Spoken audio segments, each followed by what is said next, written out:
राधे राधे कृष्ण कन्हैया गोपाल प्यारो मुरली बजैया।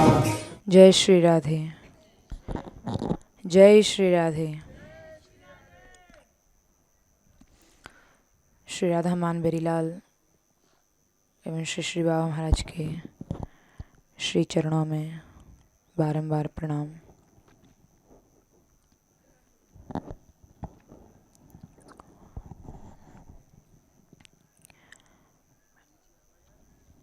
श्रीमद् राधा सुधानिधि ग्रंथ,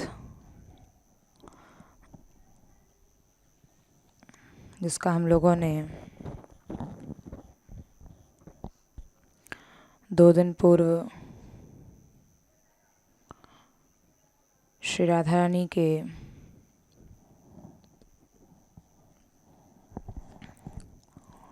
निभृत निकुंज की सेवा प्राप्त करने के लिए श्री राधा रानी की जो किंकरी हैं, दासी हैं, उनको सुख प्रदान करने के लिए सदैव सेवा में तत्पर रहती हैं और भविष्य में भी रहने की अभिलाषा लिए सखीजन श्री राधा रानी से प्रार्थना करती हैं। आगे के क्रम में 44वां श्लोक है और इस श्लोक में श्री राधा रानी के नित्य वैभव और ऐसे श्री राधा रानी के स्वरूप का वर्णन किया है। श्री राधा रानी के श्री दिव्य अंगों की महिमा का वर्णन किया है। ऐसा स्वरूप जो श्याम सुंदर के भी मन को मोहित कर ले, ऐसा श्री राधा रानी का नित्य कैशोर्य है। ऐसा श्री वपु है जो मोहन मन हारिणी है। ऐसी श्री राधा का स्मरण किया है। श्री राधिके तव नमोद्गम चारु वृत्त वक्षोजमेव मुकुलद्वय लोभनीयं श्रोणीं दधद्र सगुणैरुपचीयमान कैशोरकं जयति मोहन चित्तचोरम। श्री राधा रानी के स्वरूप का बड़ा सुंदर ग्रंथकार ने वर्णन किया है। हे श्री राधे, कैसा स्वरूप है आपका। श्री राधिके, तुम्हारे कमल की कलियों के समान मोहित करने वाले 2 उभरे हुए गोलाकार श्री स्तन मंडल हैं और जो श्याम सुंदर के हृदय को मोहित करने वाले हैं।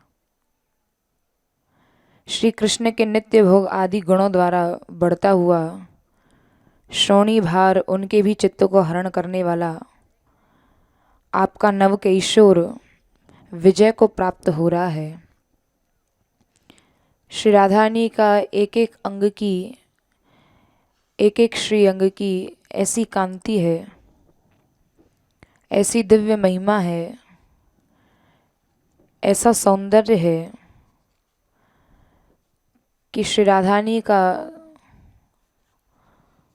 संपूर्ण श्री वपु ही नहीं, श्री राधा रानी का एक ही श्री अंग श्री श्याम सुंदर को मोहित करने में समर्थ है। ऐसा नव कैशोर है जो सदैव विजय को प्राप्त हो रहा है। और कैसा नव कैशोर है जो श्री श्याम सुंदर के नेत्रों को आनंदित करने वाला है। और ऐसा प्रिया जी का रूप है जो प्रियतम का आधार है। और ऐसे उस स्वरूप का दर्शन करते हुए कि देखो कैसा श्री राधा रानी का श्री अंग है, जिसका दर्शन करके, जिस श्री वपु का दर्शन करके श्याम सुंदर अपने आप को भी पराधीन यानी श्री राधा रानी के अधीन मानने लगते हैं। यानी अपना सब कुछ सर्वस्व श्याम सुंदर श्री राधा रानी के श्री चरणों में चढ़ा देते हैं। क्योंकि जिसका जैसे देखा जाता है लोक जगत में कि यदि कोई व्यक्ति किसी के ऊपर सम्मोहन की क्रिया करे, उसको मोहित वश में करने की, तो वो ऐसा वश में हो जाता है कि वो अपनी इच्छा से स्वेच्छा से कुछ नहीं कर सकता। जिसने उसके ऊपर सम्मोहन क्रिया की है वो जो चाहेगा वो करवा सकता है। तो ऐसे ही श्री राधा रानी का वह सुंदर दर्शन है कि श्याम सुंदर अपनी स्व इच्छा से कुछ नहीं कर सकते। फिर श्री जी जो चाहेंगी, जैसा वो चाहेंगी वैसा ही श्याम सुंदर करेंगे। तो ऐसा श्री राधा रानी का स्वरूप है कि श्याम सुंदर अपना सर्व कुछ न्यौछावर कर देते हैं। और ऐसा नहीं कि सब कुछ न्यौछावर करने के बाद अपने आप को अति सौभाग्यशाली मानते हैं, परम हर्ष अनुभव करते हैं। तो ऐसे श्री राधा रानी के ऐसे सुंदर स्वरूप का सखी जो है मन में संबोधन करते हुए कुछ श्री राधा रानी के किशोरावस्था, जो उनकी किशोर नव किशोर अवस्था है, उस किशोरावस्था का सौंदर्य की प्रशंसा करती है। और श्याम सुंदर क्या प्रशंसा कर रहे हैं श्री राधा रानी के स्वरूप को देखकर, उसका ग्रंथकार ने बड़ा सुंदर भाव लिया है कि हे श्री राधिका, कमल की दो कलिकाओं के समान लोभनीय और सुंदर, नवीन उद्गम और उत्थान के कारण मनोहर ऐसे आपके श्री स्तन मंडल और श्रोणी भाग को धारण करने वाली, रस गुणों से युक्त, गुण जो हैं वो रस ही रस है, ऐसे रस गुणों से युक्त मोहन के चित्त को चुराने वाली तुम्हारी किशोरावस्था ऐसी आपकी नव यौवन है कि जो सर्वोत्कर्षेण विराजमान है। यानी ऐसी अवस्था, ऐसा सौंदर्य न कभी देखा गया न सुना गया, तो उससे तो ऊपर कैसे किसी का हो सकता है। जिन श्री राधा रानी के नख चंद्र की एक आभा मात्र से बड़े बड़ी अप्सराएं, इंद्राणी, रुद्राणी आदि प्रकट होती हैं, बड़ी बड़ी शक्तियां प्रकट होती हैं, तो कैसा उनका रूप लावण्य सौंदर्य होगा। इसलिए ऐसे रूप सौंदर्य को मैं प्रणाम करती हूँ। कैसा वो रूप सौंदर्य है। और ये सखी जो कह रही है, हे राधे, आपका यह रूप लावण्य सौंदर्य, मैं ऐसी सौभाग्यशालिनी हूँ, ऐसी आपकी मेरे ऊपर बचपन से ही, बाल्य अवस्था से ही ऐसी कृपा रही है कि जिस रूप सौंदर्य का, लावण्य का मैंने आपका बालपन में भी दर्शन किया और अब आपकी नव किशोर अवस्था है तो उसमें भी मैं आपका दर्शन कर रही हूँ। यानी जिसका साक्षात्कार मैंने बाल्यावस्था से ही किया है, ऐसा आपने सौभाग्य प्रदान किया है। और आप ऐसी मेरी प्राण प्रिय स्वामिनी हैं और आप तो सदा ही सौभाग्य के साम्राज्य के सिंहासन पर प्रतिष्ठित रहती हैं, महारानी हैं, ब्रज की महारानी हैं। और जैसी आपकी किशोरावस्था है वैसी किसी की हो ही नहीं सकती है, क्योंकि श्री राधा रानी का जो यौवन है, जो स्वरूप है, स्वामी श्री हरिदास जी महाराज ने कहा है, तुव जस कोटि ब्रह्मांड विराजे राधे, श्री शोभा वर्णी न जाए अगाधे। ऐसी श्री शोभा है उस श्री अंग की, श्री शोभा वर्णी न जाए अगाधे। और कैसी शोभा है, बहुतक जन्म विचारत ही गए साधे साधे। एक जन्म नहीं, अनंतानंत जन्म भी प्राप्त करके आपके उस रूप सौंदर्य लावण्य का मैं चिंतन करूं, विचार करूं। बहुतक जन्म विचारत ही गए साधे साधे, विचार करते करते ही चले गए, लेकिन उसको मैं आज तक समझ नहीं पाया, ऐसा वह रूप लावण्य है। श्री हरदास के स्वामी श्याम बहुत करी री प्यारी, ए दिन में क्रम कम क्रम करी लाधे, तुव जस कोटि ब्रह्मांड विराजे राधे। आपका जैसा सौंदर्य इस ब्रह्मांड में कहीं प्राप्ति ही नहीं हो सकता है। तो इसकी क्या उपमा दी जाए, किस चीज़ से उपमा दी जाए? उपमा के लिए जब उनके समान रूप सौंदर्य लावण्य किसी का है ही नहीं, ऐसे गुण ऐसा सौंदर्य कहीं दिखाई ही नहीं पड़ता है, तो उनके श्री अंग की उपमा किस वस्तु से दी जाए, प्रकृति के किस लक्षण से दी जाए, समझ नहीं आता है। तो ऐसी आपकी किशोरावस्था ही सर्वोत्कर्षेण विराजमान है। और यहाँ पर श्री राधा रानी जो है, सखी जो कह रही है, आप मेरी अत्यंत लाडली हैं और मैं आपकी लाडली हूँ। क्योंकि बाल्यावस्था से ही उस सखी ने, किंकरी ने श्री राधा रानी को बड़े ही प्रेम से लालन पालन किया है। और जब श्री राधा रानी जाने लगी हैं विवाह के बाद ससुराल, तो ऐसी लाडली वह सखी बन गई है, ऐसी प्रिय बन गई है कि स्वयं श्री राधा रानी उसको मांग कर कीर्ति मैया के से कह के उसका हाथ मांग के ले जाती हैं। तो बचपन से ही, बाल्यकाल से ही दोनों ने परस्पर एक दूसरे का लाड़ प्राप्त किया है, स्नेह प्राप्त किया है। तो इसीलिए यहाँ सेवाओं की जो परंपरा है, जो सखी चाहती है, जो अभीष्ट चाहती है, यहाँ पर उसका एव कहकर ही यह प्रयोग किया है कि आपने यह केवल मेरे ही ऊपर कृपा की है। और यहाँ जो किशोर अवस्था का ध्यान, जो श्री राधा रानी के यहाँ रूप लावण्य का वर्णन हो रहा है, यहाँ श्री जी के किशोर अवस्था का ही ध्यान करना चाहिए। ये किशोर अवस्था के स्वरूप का ध्यान किया जा रहा है, क्योंकि आदि में ही यह प्रथम, इस श्लोक के प्रथम चरण में ही यह दिखता है कि श्री राधा रानी के दिव्य श्री अंग का वर्णन किया जा रहा है। तो आदि में ही श्रृंगार रस का आविर्भाव होता है, जो परम रस है। श्रृंगार रस सब रसों का राजा स्वरूप है। और मुझे यह किशोरावस्था का दर्शन, सखी कह रही है, बहुत यत्नों से प्राप्त हुआ है। बड़े यत्न करने पड़े तब इस श्री राधा रानी के इस स्वरूप का दर्शन किया है, क्योंकि ऐसी किशोरावस्था कहीं देखी नहीं जाती है। अब यहाँ श्री राधा रानी के उस दिव्य स्वरूप का वर्णन ग्रंथकार कर रहे हैं। एक एक श्री अंग का जो किशोरावस्था के में स्वरूप प्रकट हुआ है श्री जी का, उसका वर्णन कर रहे हैं। कैसी श्री जी की किशोरावस्था है, उसके विशेषण बताते हुए श्री राधा रानी के श्री अंग की महिमा का वर्णन करने का प्रयास कर रहे हैं कि श्री राधा रानी के स्तन और जघन को धारण कर रही हैं, और यहाँ ऐसा उनका सुंदर स्वरूप है।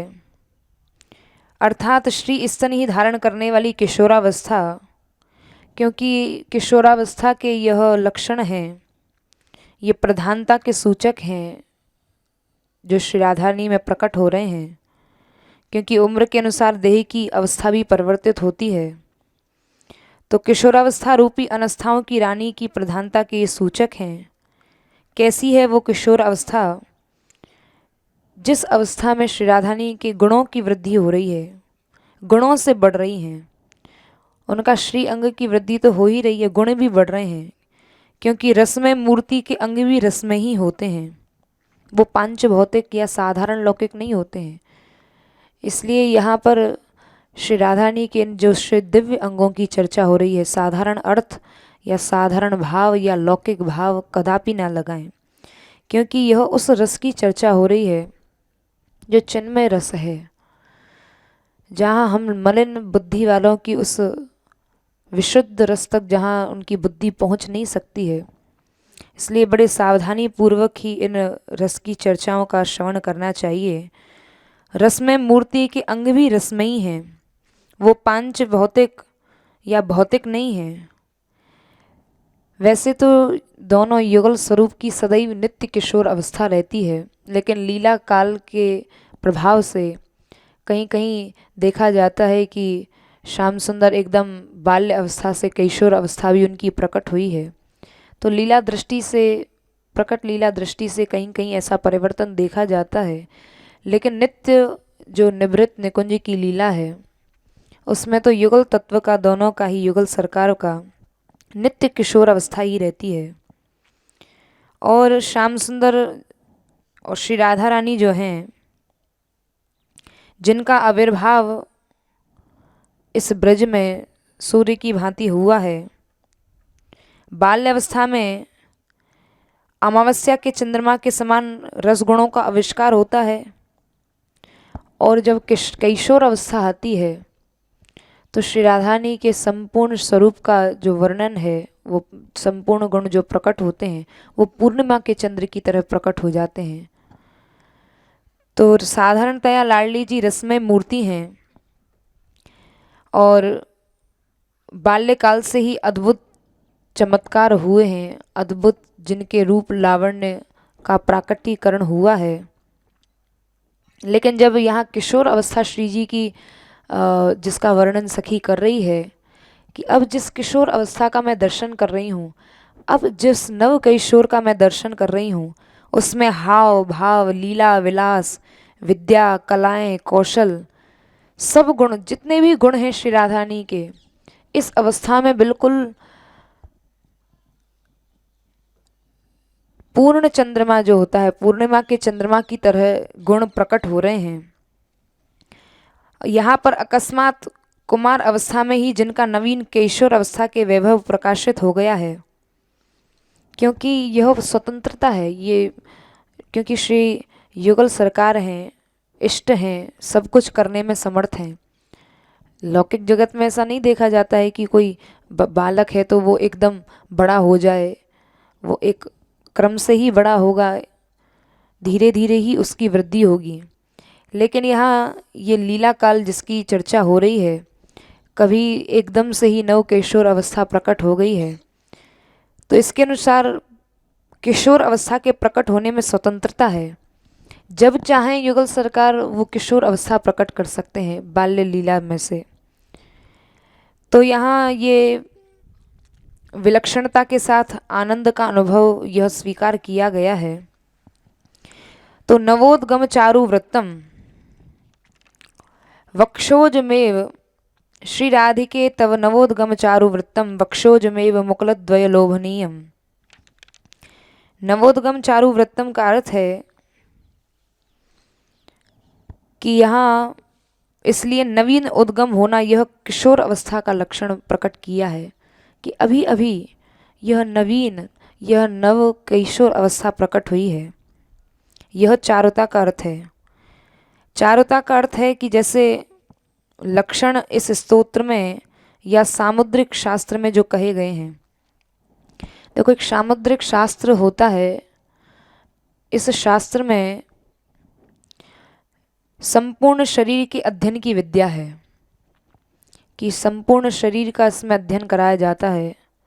पहले गुरुकुल आदि में परंपरा में जो विद्याएं पढ़ाई जाती थीं, तो जो 64 कलाएं होती थी उनमें ये सब शास्त्रों का अध्ययन कराया जाता था। तो एक सामुद्रिक शास्त्र उसको कहते हैं जिसमें मुख्य रूप से मुखमंडल और संपूर्ण शरीर के अध्ययन की विद्या है। गरुड़ पुराण में भी ये सामुद्रिक शास्त्र का वर्णन है। मानव शरीर के विभिन्न अंगों की बनावट के आधार पर उसके गुण, कर्म, स्वभाव आदि का निरूपण करने वाली ये विद्या है। इसी को लक्षण शास्त्र भी कहते हैं। पहले ये लक्षण शास्त्र के नाम से प्रसिद्ध था और इसको सामुद्रिक शास्त्र भी कहते हैं। तो इस ग्रंथ का आश्रय लेकर श्री राधारानी के उन दिव्य श्री अंगों का वर्णन किया गया है। जैसा कि श्री राधारानी का जो स्वरूप है, श्रीमद् राधा सुधा निधि के एक श्लोक में वर्णन किया गया है, 67वें श्लोक में, लक्ष्मी कोटि विलक्ष लक्षण लसल लीला किशोरी शतई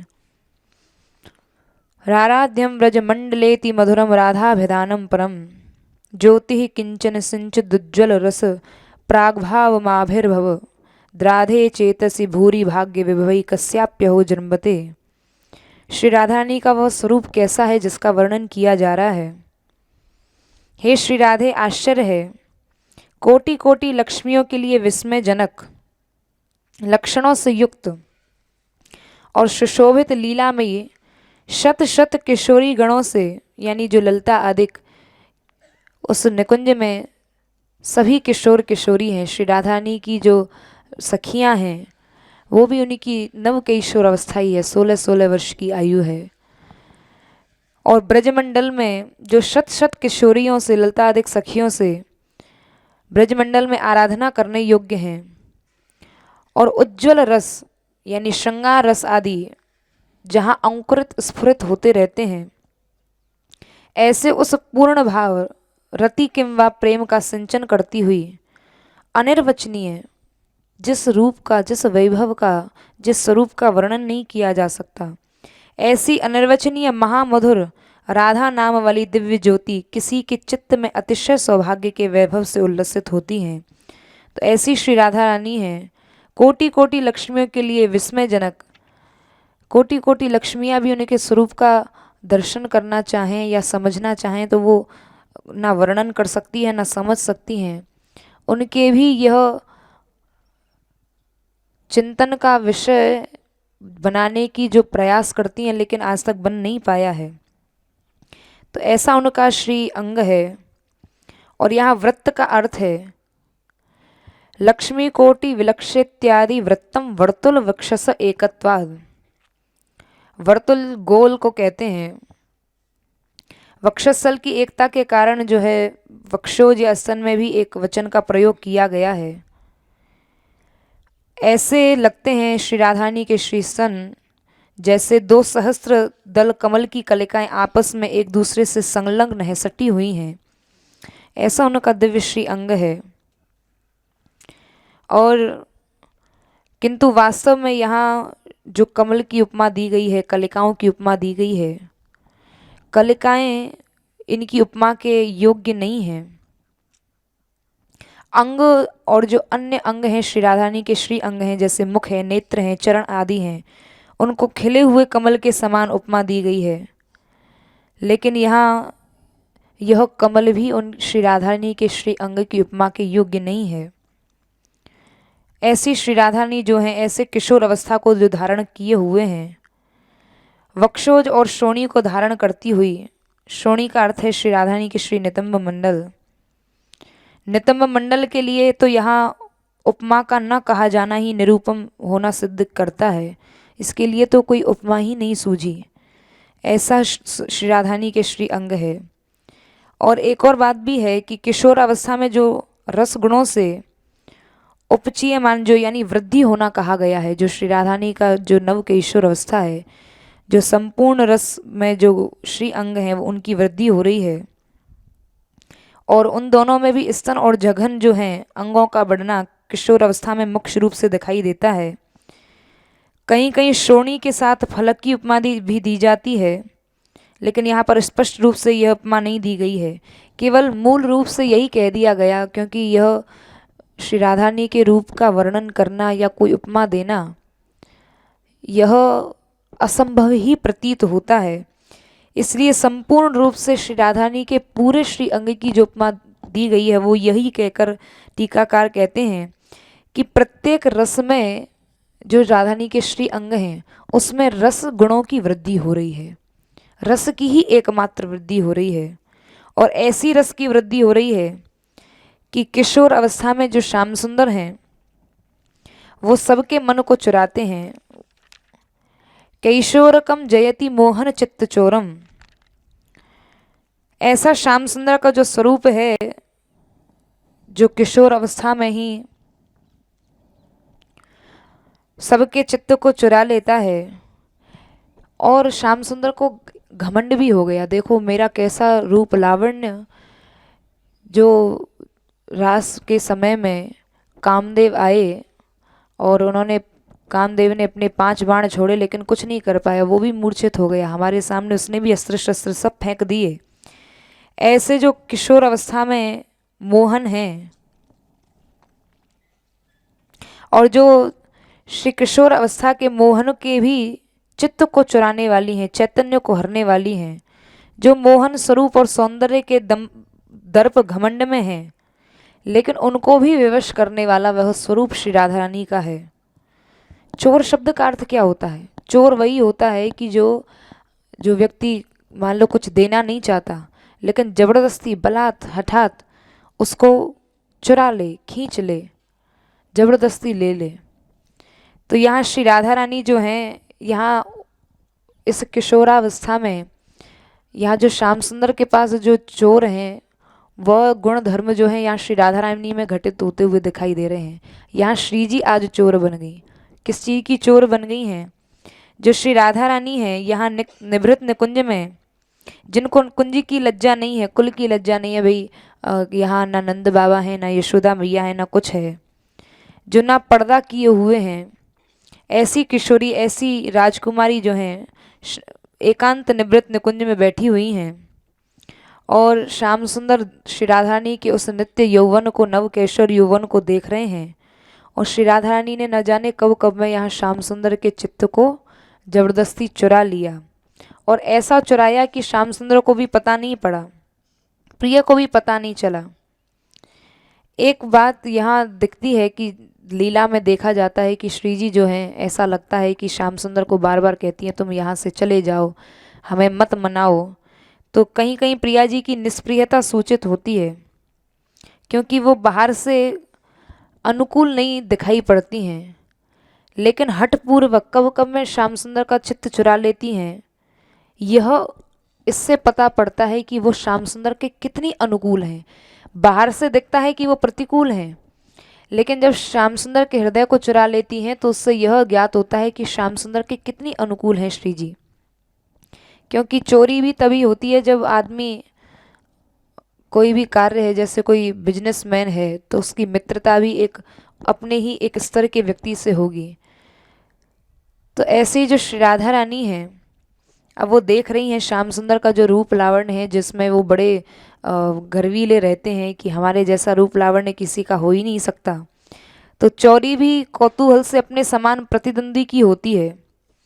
तो जो रूप गुण अवस्था लावण्य आदि से गर्वीला है, ऐसे श्याम सुंदर जो दर्प या घमंड की घोषणा करते हैं, और क्या घोषणा करते हैं कि श्री राधा रानी यहाँ कहती हैं कि मोहन, तुम अपने आप को मोहन होने की घोषणा करते हो, और बड़े बड़े मंत्रिकों या तांत्रिकों की भक्ति के जो बेचारे कुछ नहीं हैं, उनको तुम यह सामने से उनको ललकारते हो कि भाई कोई है जो मुझे मोहित कर ले, अपने वश में कर ले। बड़े बड़े मांत्रिकों तांत्रिकों से तुम कहते हो, लेकिन भले ही तुम कितने भी मोहन हो, बेचारे उनको क्या तुम ललकारते हो, उनको क्या कहते हो? तुम मेरे सामने तो आओ। और श्री राधा रानी जो हैं श्याम सुंदर का कब कब में सब कुछ चुरा लेती हैं, उनको कुछ नहीं पता पड़ता है।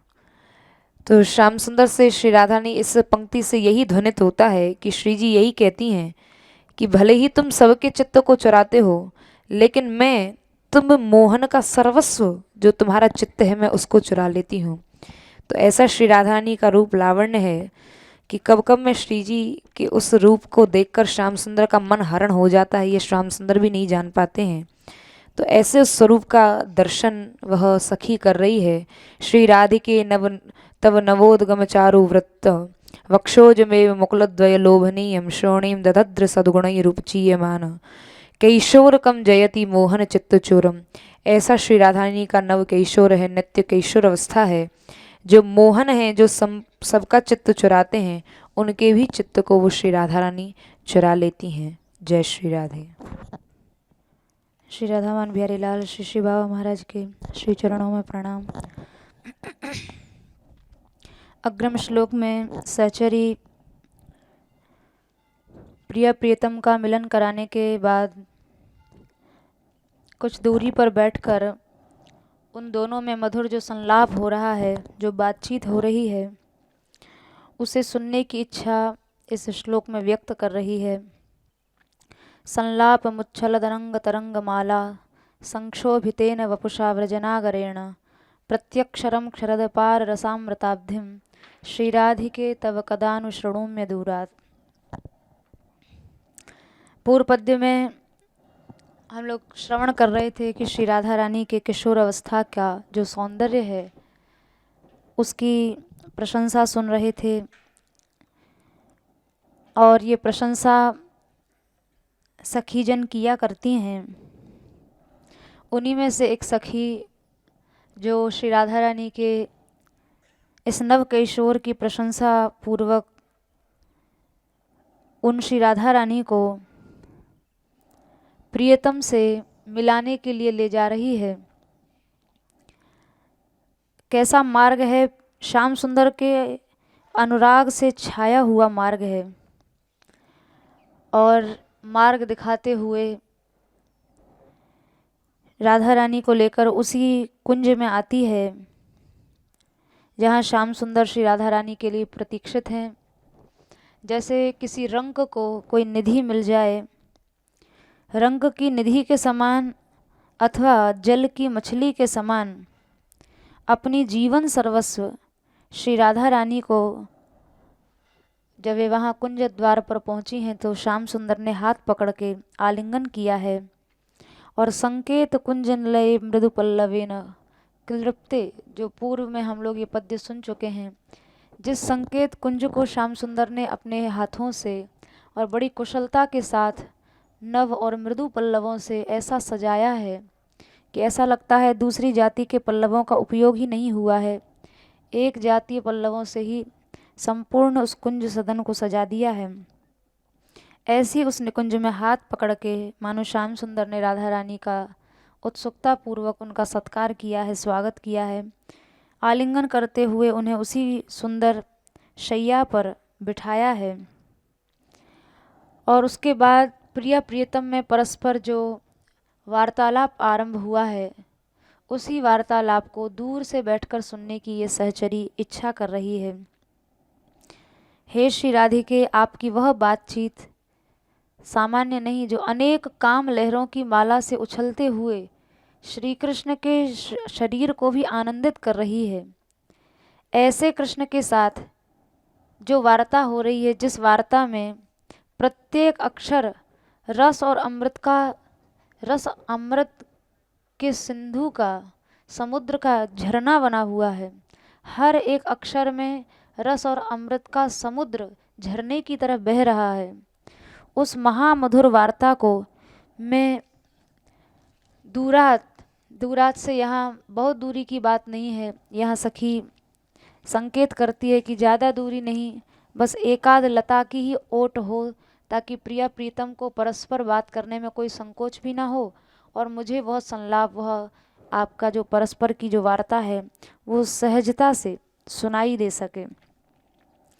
तो श्री राधा रानी को संबोधित कर रही है, हे श्री राधिका, आप प्रियतम के आनंद की साधिका हो, किशोरावस्था की संपत्ति से युक्त हो और ब्रज नागर के यानी ब्रज के जो प्रसिद्ध चोर हैं, चतुर किशोर हैं, प्रिय वचन कहने में कुशल वाणी के विषय में जो विशारद हैं, बड़े कोविद हैं, विद्वान हैं, उनके साथ जो आपका मधुर संभाषण हो रहा होगा उसे मैं कब सुनूंगी। यहाँ श्याम सुंदर को ब्रज नागर कहने का विशेष तात्पर्य है, यानी वे श्री कृष्ण संपूर्ण ब्रजवासियों के प्रेम के विषय हैं और उनकी भी विषय श्री राधा रानी हैं। हे कृष्ण, आप श्री राधा प्रेम की अवधि हो, सीमा हो, उनके लिए सर्वस्व छोड़ देते हो। सर्वस्व छोड़ देने से तात्पर्य है दूर सृष्टि आदि वार्ता और स्नेह वृद्धिम स्वपित्रो, ये सब जो बातें कही गई हैं। इसीलिए श्याम सुंदर को रसिक मौली ये पदवी प्राप्त हुई है, क्योंकि इस रसास्वादन के लिए वो सर्वत्याग रखने की क्षमता रखते हैं, सब कुछ छोड़ने की क्षमता रखते हैं। उनके साथ संलाप या परस्पर में जो संभाषण हो रहा है उसे मैं कब सुनूंगी। तो यहाँ कब कहना ये एक प्रेम की सुंदर रीति है। सदा उनके साथ रहते हुए भी उस प्रेमालाप को दुर्लभ समझते हैं और कुछ दूर से या निकट से सुनने की इच्छा ये सखी कर रही है, यानी एकाध लता का ही अंतर हो और मैं इतनी दूरी पर बैठकर उस सुंदर संलाप को सुनूं।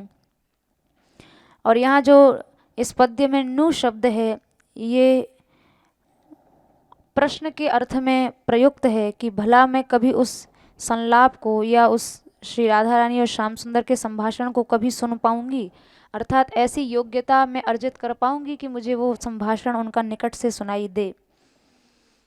तो किस प्रकार के नवनागर के साथ संभाषण को ये किंकिरी सुनना चाहती है, तो इस पर कहते हैं जिनका शरीर उछलते हुए अनंग सागर की तरंगमाला से विचलित कर दिया गया है।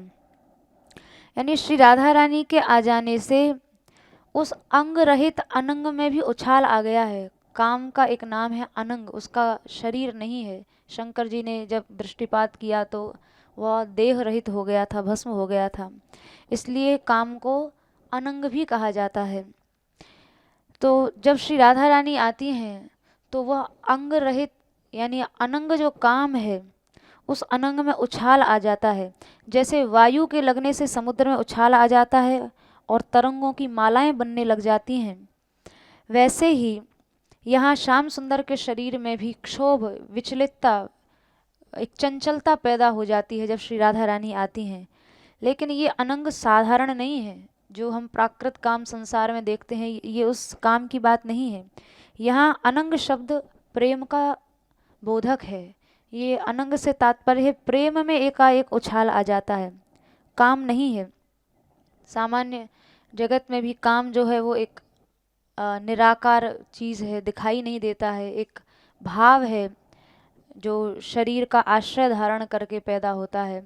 वैसे ही यहाँ इस काम को भी अनंग कहा है। तो शब्दों की समानता होने से कई बार लोग भ्रमित न हो जाएं, इसलिए टीकाकार ने स्पष्टीकरण किया है कि ये भी जो प्रेम है, प्रेम भी अमूर्त पदार्थ है, उसका भी कोई आकार नहीं होता, और आकार नहीं होता इसीलिए शरीर में उसकी स्थिति बताई गई है। शरीर को उसका अधिष्ठान या आश्रय स्थान बताया गया है।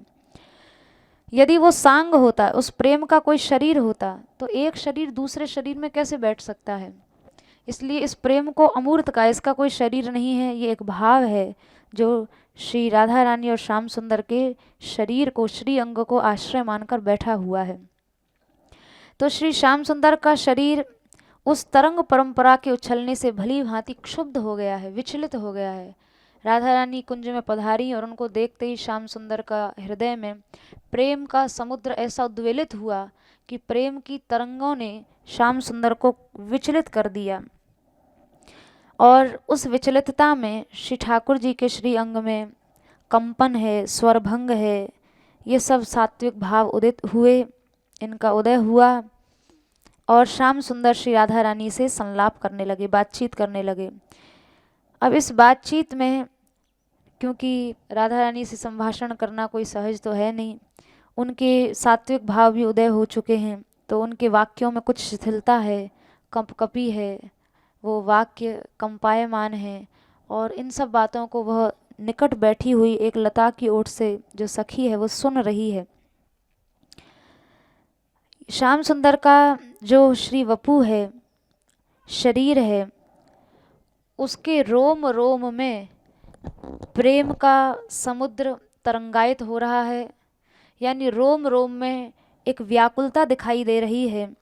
जैसे श्री कृष्ण के नेत्रों में राधा रानी के सुधा पान की लालसा है और कानों में स्तुति रूपी सुधा के पान की व्याकुलता है, भुजाओं में श्री राधा रानी के आलिंगन की व्याकुलता है, हाथों से उनका हाथ पकड़ने की व्याकुलता है, मुख में उनके अधरपान की व्याकुलता है और वार्तालाप करने की व्याकुलता है, नासिका में उनके अंगराग की परम सुगंधि प्राप्त करने की व्याकुलता है। और इसी तरह से सभी अंगों में ये व्याकुलता तरंग माला की तरह क्षोभ पैदा कर रही है। जैसे समुद्र में जब हवा की ठोकर लगती है तो अनेकानेक तरंगों की मालाएं बन जाती हैं, एक के बाद एक तरंग आती है। ऐसे ही श्री श्याम सुंदर के रोम रोम से यह प्रेम का जो समुद्र है वो एक ऐसी अधिकता को प्राप्त हो रहा है, ऐसा तरंगायित हो रहा है कि रोम रोम में व्याकुलता भरी हुई है।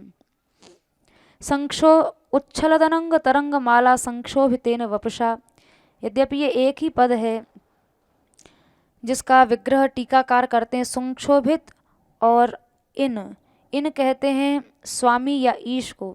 तो इसका एक अर्थ ये भी टीकाकार ने लिया है कि ये श्री कृष्ण, इनको सात्विक, सतोगुण, रजोगुण, तमोगुण से पीड़ित नहीं समझना। ऐसा अर्थ करने से तो वो प्राकृत काम घटित होगा।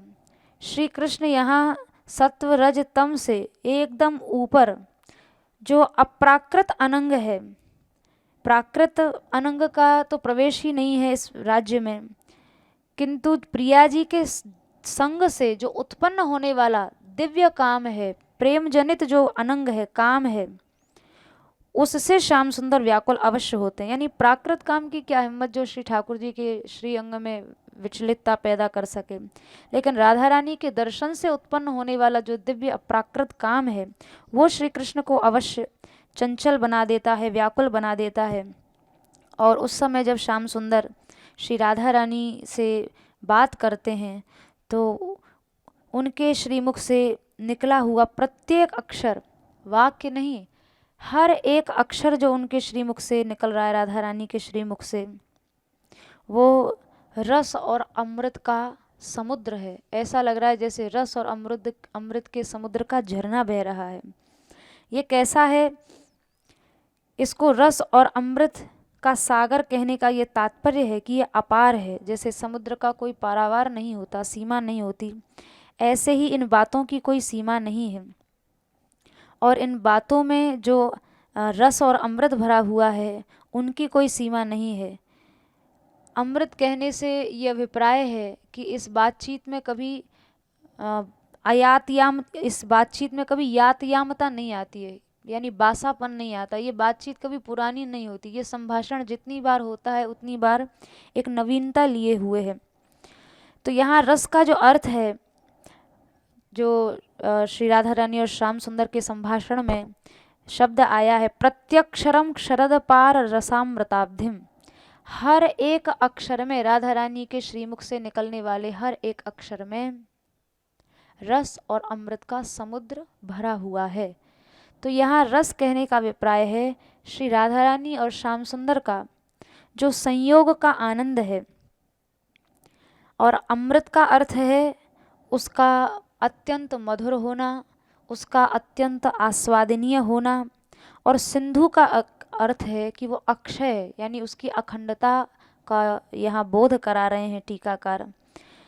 तो कैसे ये तीन विशेषता हैं श्री राधा रानी की उस बातचीत में जो श्याम सुंदर से कर रही हैं, उसमें रस और अमृत से वह परिपूर्ण है।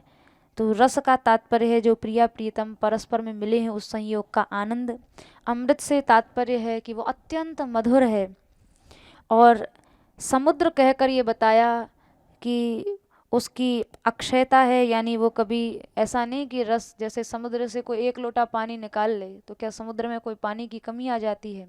पर भले ही समुद्र से एक लोटा पानी निकालने पर उसके जल में भले ही कोई न्यूनता आ जाए, कमी आ जाए, वह मात्रा में कम हो जाए, पर यहाँ श्री राधा रानी और श्याम सुंदर के संभाषण में जो रस और अमृत है वो अखंड है, वो अक्षय है, वह कभी घटता नहीं है। तो राधा रानी के श्याम सुंदर अत्यंत लाडले हैं, इसलिए उन श्री कृष्ण की प्रसन्नता, उत्सुकता और उनके निज आनंद के सागर को श्री राधा रानी बढ़ाती हैं, मुस्कुराती हैं उनकी ओर देखकर, और अपने प्राणों से भी अधिक प्यारे श्री कृष्ण के साथ बातचीत आरंभ कर देती हैं। अपने हाथों से श्री कृष्ण के हाथों को पकड़ती हैं। श्री कृष्ण पूछते हैं तो राधा रानी उत्तर देती हैं, और उसी में कुछ वृत्तांत सुनाने लगती हैं, कभी कुछ घटना सुनाने लगती हैं या कोई कथा सुनाने लगती हैं। तो उस समय उस बातचीत से उनके प्रत्येक अक्षर से बहे हुए रस और अमृत के साक्षी मेरे कान और मेरा मन हो जाए, ऐसी यह सहचरी प्रार्थना कर रही है। जब श्री प्रिया प्रीतम परस्पर एकांत में बात कर रहे होंगे, उस काल का मेरा मन और मेरे कान साक्षी हो जाएं, ऐसा निवेदन यह कर रही है। अब श्री प्रिया प्रीतम के मध्य में होने वाली कोई बातचीत सामान्य तो होगी नहीं, यद्यपि इन सब बातों को रसिक जन, सहृदय जन ही जान सकते हैं जिनका इस भाव राज्य में प्रवेश है। तो टीकाकार ने यहाँ कुछ जो वार्तालाप परस्पर प्रिया प्रियतम का हुआ है उसका कुछ निर्देश किया है कि पहले प्रियतम ने कहा, हे लाडली जी, हे प्राण वल्लभा, हे गुणनिधि, आपने यहाँ आने में इतना विलंब क्यों कर दिया? सखी जनों की सहायता से देखो मैंने इस कुंज को, इस संकेत कुंज को उसी क्षण तत्काल नवीन पल्लवों से सजा दिया था। इतना श्रम किया, चारों ओर सुंदर गवाक्ष बनाए, झरोखे, पल्लवों के ही झरोखे बनाए, पल्लवों का ही फर्श बनाया, पल्लवों की छत छज्जे सब पल्लवों से बनाया। तो प्रिया जी कहती हैं, हे निकुंज के नवनागर, तुम प्रेम के सागर हो, मुझ जल के तुम मीन हो। मैं जल हूँ और तुम मीन हो। जैसे जल के बिना मछली के जीने की संभावना नहीं है, ऐसे मुझ जल के तुम मीन हो। तुम्हारी रचना कौशल इस सुंदर संकेत कुंज में दिखाई दे रही है। देखो, तुमने जिस मार्ग को नवीन पल्लवों से सजाया है, उसी मार्ग से मैं यहाँ आई हूँ। और इस मार्ग को देखते देखते मुझे तुम्हारी प्रेमासक्ति का बार बार स्मरण हो रहा है, याद आ रही है। और उस प्रेमासक्ति की याद आने से इस मार्ग पर चलने में मैं कुछ सहम सी गई, क्योंकि तुम मेरे लिए इतने श्रांत होते हो, इतने थकते हो।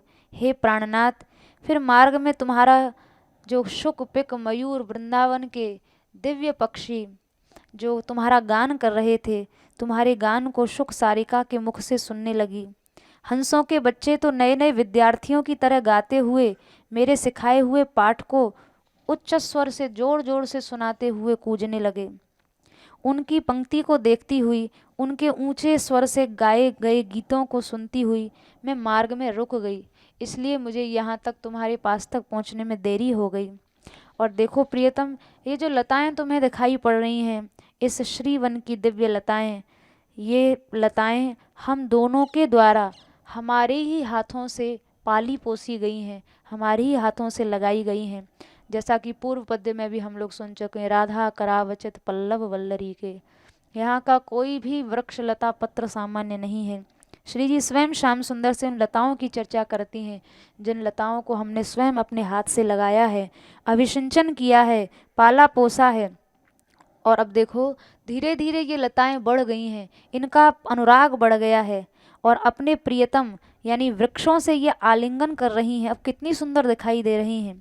और अब ये वृक्ष और ये लताएं भी हम दोनों को प्रणाम करने के लिए हमारे चरणों में आ गए हैं। श्री राधा रानी श्याम सुंदर जब मार्ग से चलते हैं, युगल गीत में भी वर्णन आया है कि वन लतास्तरव आत्मनि विष्णु व्यंजयंत इव पुष्प फलाढ्या प्रणत भार विटपा मधुधारा प्रेम हृष्ट तनव ससृजु स्म। युगल गीत में भी वर्णन आया है। श्याम सुंदर जिस वन प्रांत से निकलते हैं, राधा रानी निकलती हैं, वृक्ष जो हैं अपने फल फूल के भार से लद जाते हैं, शाखाएं ऐसे झुका लेते हैं जैसे मानो अपनी शाखा रूपी भुजाओं से श्री युगल सरकार को, उनके चरणों का स्पर्श करना चाहते हैं। अपने फल फूल आदि से ऐसे लद जाते हैं मानो उनको प्रेम पूर्वक उपहार सामग्री प्रदान कर रहे हैं। उन्हीं वृक्षों से लिपटी हुई लताओं का दर्शन श्री राधा रानी श्याम सुंदर को करा रही हैं, उनका स्मरण करा रही हैं। देखो, यही लताएं जो हमारे हाथ से लगाई हुई हैं, अब ये बड़ी हो गई हैं, अब ये वृक्षों से लिपटकर कितनी सुंदरता को प्राप्त हो रही, शोभायमान हो रही हैं। इनके पत्र और पुष्प ये मेरे हाथों से छुआना चाहती हैं। तो हे प्रियतम, अब आप ही बताओ, उनके उस उपहार को मैं निष्ठुर होकर कैसे स्वीकार न करती, अर्थात मैं कैसे अस्वीकार कर देती। जहाँ देखती हूँ वहाँ सब स्थानों पर इस वन निकुंज में तुम्हारा ही अनुराग मुझे उमड़ता हुआ दिखाई देता है। ये सारा श्रीवन तुम्हारे प्रेम से भरा हुआ है। इस प्रकार स्थान स्थान पर तुम्हारे अनुराग द्वारा ही मैं रोकी गई थी।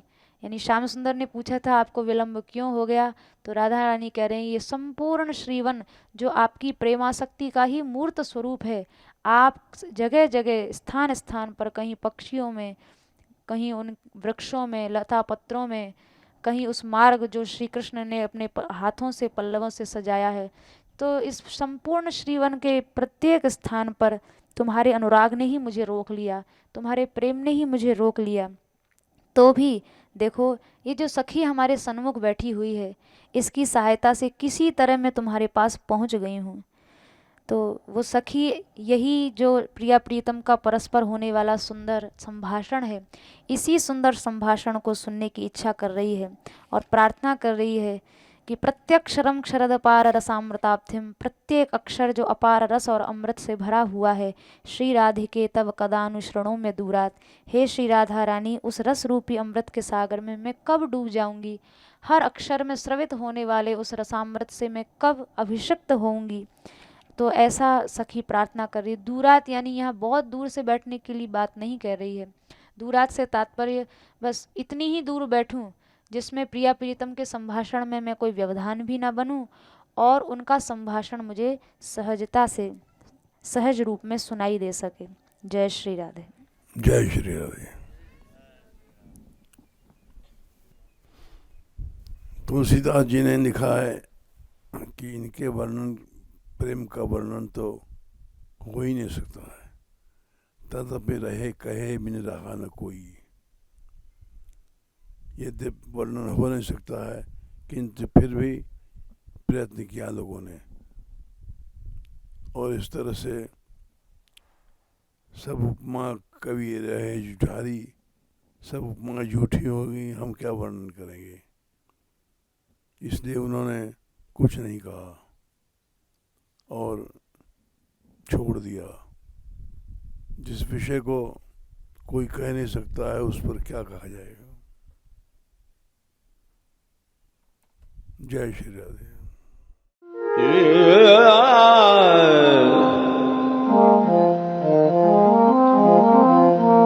Yeah.